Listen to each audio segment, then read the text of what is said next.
Les gars, je vous salue tous, soyez le bienvenu au journal de l'émergence. Tout ce que nous disons, si ça ne plaît pas à quelqu'un, la personne peut appeler au 00225 01 08 02 31. 00225 01 08 02 31. Et il va dire ce qu'il veut, c'est ça, c'est la démocratie. Chacun dit ce qu'il pense et puis on s'attend, fait un croisement et on trouve la vérité, ce qu'il y a. Ce qui m'étonne, d'abord le procès du président, de l'ex-président de la République, Laurent Gbagbo, a démarré au niveau de la haie.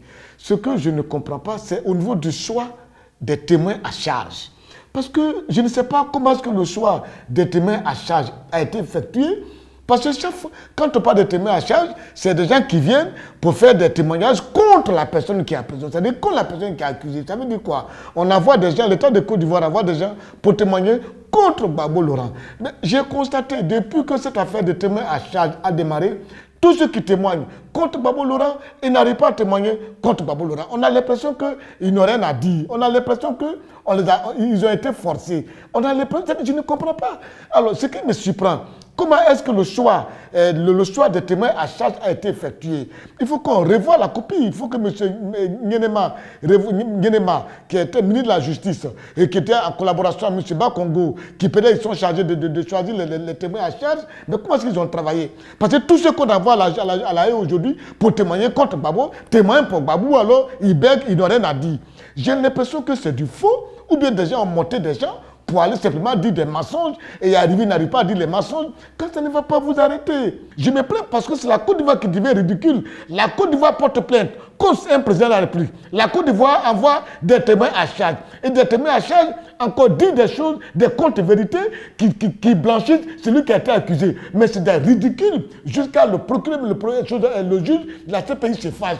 Non mais évitez de ridiculiser la Côte d'Ivoire jusqu'à ce point-là. Si le monsieur n'a rien fait, évitez de monter des gens pour aller juger, pour aller contre lui, pour aller juger, pour aller parler contre lui. Parce qu'ils n'ont rien à dire. Vous savez, dans la vie là, on peut faire des arrangements. Oui, on peut faire des arrangements, hein. Aller tranquillement, prendre des chefs, les rois et chefs du village, tranquillement, avec une délégation du FPI, rencontrer les uns et les autres, pour que cette affaire s'arrête. Parce que tant que vous êtes dans votre position de dureté, de comme ça, eh bien, les autres sont en prison. Gbagbo se trouve en prison, Blé Goudé se trouve en prison, comment tu appelles, les Kwa Justin se trouvent en prison, Ibé Oulaï se trouve en prison. Vous êtes en ville ici, vous faites la grande gueule, vous ne faites rien pour les libérer. Ce n'est pas du tout bien. C'est eux qui sont en prison, c'est eux qui subissent la prison, et ce n'est même pas vous. Mais ça vous coûte quoi?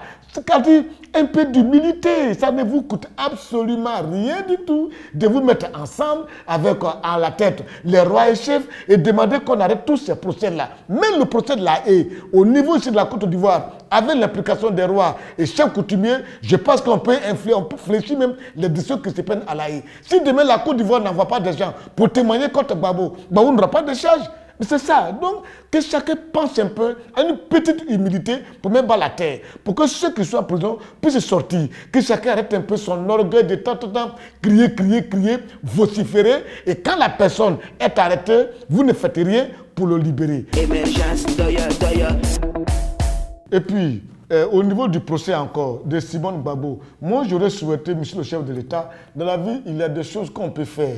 Souvent, j'en veux aux gens du FPI qui aiment souvent des langages de violence, de dureté. Tu vois, moi, j'aime pas ce genre de comportement, quoi. Il y a des choses qu'on peut régler tranquillement et non pas des choses qu'on peut régler avec forte violence.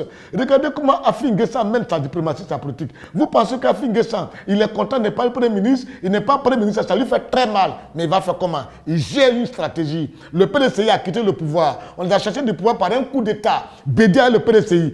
Ils ont l'air, c'est-à-dire ils ont du sang dans le corps, mais ils vomissent de l'eau. Ils ne mettent pas la tête tranquillement. Aujourd'hui, les cas du PDCI, autant de guerriers rebelles, ils n'étaient pas tous en prison. Ils n'ont pas eu l'air bien gelés. C'est pour ça que j'ai dit aux gens du FPI, sachez vous comporter quand même, allons doucement. Et puis, dis au chef de l'État, je te demande sincèrement, je veux que tu regardes ce côté de Mme Gbagbo. Je l'ai vu à la télévision la dernière fois. Elle a un peu amaigri, ça ne m'a pas du tout plu. C'est la femme de quelqu'un, c'est la première dame de Côte d'Ivoire. C'est une dame avec qui nous avons collaboré, qui est restée avec nous ici en Côte d'Ivoire. Je ne souhaite souhaiterais pas qu'elle soit dans cet état-là. Donc, je demande qu'on peut arrêter le procès de Mme Gbagbo. Ça ne coûte rien. On peut arrêter, dire bon, arrêtez-moi tout ça là, va à la maison, va t'asseoir. Puis même lui dire d'aller chez elle dans son village, d'être là-bas. Et puis ne pas la regarder, s'occuper de la regarder, c'est tout. Dans la vie là, tout est possible, monsieur le président. Il faut que je te le dise. Pas la dernière fois, je l'ai vu à son procès, ça m'a fait quelque chose, ça m'a peiné quoi. J'ai vu, elle a maigri, ça ne m'a pas plu. Émergence, doya. Toi, tu es policier, tu es chargé de suivre Mme Gbagbo. On rentre dans la salle, on chante, c'est comment. Et puis, le policier même là, qui est chargé de faire la sécurité de Mme Gbagbo dans le palais, lui aussi danse. C'est comment, le Gbagbo, il est tiré devant ses maïs. Je n'ai jamais vu ça dans un pays. C'est en Côte d'Ivoire que je vois un policier qui conduit quelqu'un au tribunal et qui danse avec la personne qui l'accompagne au tribunal. Ouais, ça, c'est la Côte d'Ivoire. À bon entendeur, à la prochaine. Émergence, doya.